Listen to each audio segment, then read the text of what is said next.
जनता इस बार इनको सबक सिखाने वाली है। सुप्रीम कोर्ट ने न्याय दिया। हम बधाई देना चाहते हैं सुप्रीम कोर्ट को। और ये बात गांव गरीब तक पहुंच गई। जो बातचीत कोर्ट में हुई वो हिंदी में हुई, हिंदी में बात की गई, पूरी जमीन तक जाती है। पूरा देश जान गया है कि आज वोट लूटने का काम कोई कर रहा है तो वो भारतीय जनता पार्टी कर रही है। आप में से बहुत सारे साथी जानते होंगे, यूसुफ अंसारी साहब हमारे खड़े हैं। इतना वोट तो जीतने वाले कम लोग पाए होंगे, ये जीत करके हार गए, याद है आपको।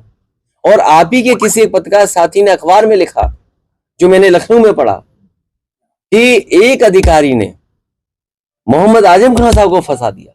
वो हेडलाइन थी और उसी को एक्सटेंशन दिया गया और एक अधिकारी से वोट लुटवाया गया। इसलिए सबसे बड़ी लोकतंत्र को लूटने वाली, लोकतंत्र को खत्म करने वाली पार्टी कोई है तो भारतीय जनता पार्टी है। ये भारतीय जनता पार्टी नहीं है, ये गिरोह है, ऑर्गेनाइज्ड, जो कुछ भी लूट सकता है, वोट भी लूट सकता है। राजा भैया से आपके प्रदेश अध्यक्ष मिले थे, क्या वो भी साथ आ सकते हैं? देखिए, प्रदेश अध्यक्ष ही इधर सभी लोगों से मिलने हैं जिनकी इच्छा है समाजवादी पार्टी को वोट देने की। और ये समय ऐसा होता है राज्यसभा का, बहुत से लोग वोट देना चाहते हैं। स्वामी प्रसाद जी अपनी पार्टी हैं? स्वामी प्रसाद जी अपनी कल ऐलान कर दिया। वैसे तो ये कहा जाता है कि जो 2 बार दल बदल ले उस पर भरोसा न करें।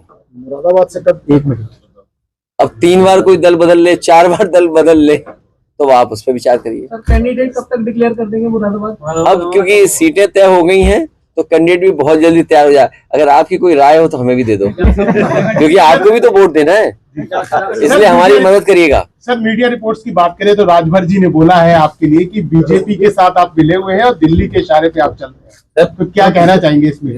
जिस तरीके से आप राहुल गांधी जी की यात्रा में भी नहीं पहुंचे, उनका कहना है कि वो कुछ जानते हैं। क्या कर लो यार, 5 बजे के बाद फिर पूछ लेना उनसे आप।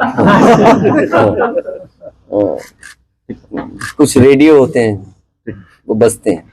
मुरादाबाद से जो आपके यहाँ पहले कभी राज्य मंत्री हुआ करते थे, अब वो कांग्रेस में चले गए और कांग्रेस का और आपका गठबंधन हो चुका है, तो कैसे लड़ाएंगे वो आपको? ये उन्हीं से पूछ के आओ, हमें तो पता नहीं किसके बारे में बात कर रहे हो। आपके किसी जमाने में राज्य मंत्री रह चुके हैं, अब वो फिलहाल कांग्रेस में है, कांग्रेस से अब मुझे जानकारी नहीं है। सर, बीजेपी एक कर रही है, माइनॉरिटी सेल ने एक प्रोग्राम किया है मदरसे में, लखनऊ में और मस्जिदों के अंदर, और उर्दू में पोस्टर छगाकर वहां पब्लिसिटी करने की तैयारी कर रही है, क्या कहेंगे आप? सवाल ये नहीं है, सवाल ये है कि मदरसों के साथ और जो बोर्ड और जो उनको काम करने के अधिकार थे, क्या ये सरकार नहीं छीन रही?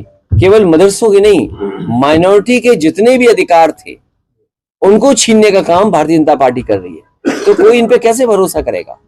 मुझे याद है नेताजी के समय पर माइनॉरिटी आगे बढ़े पढ़ाई में, उनको और आगे बढ़ने का मौका मिले।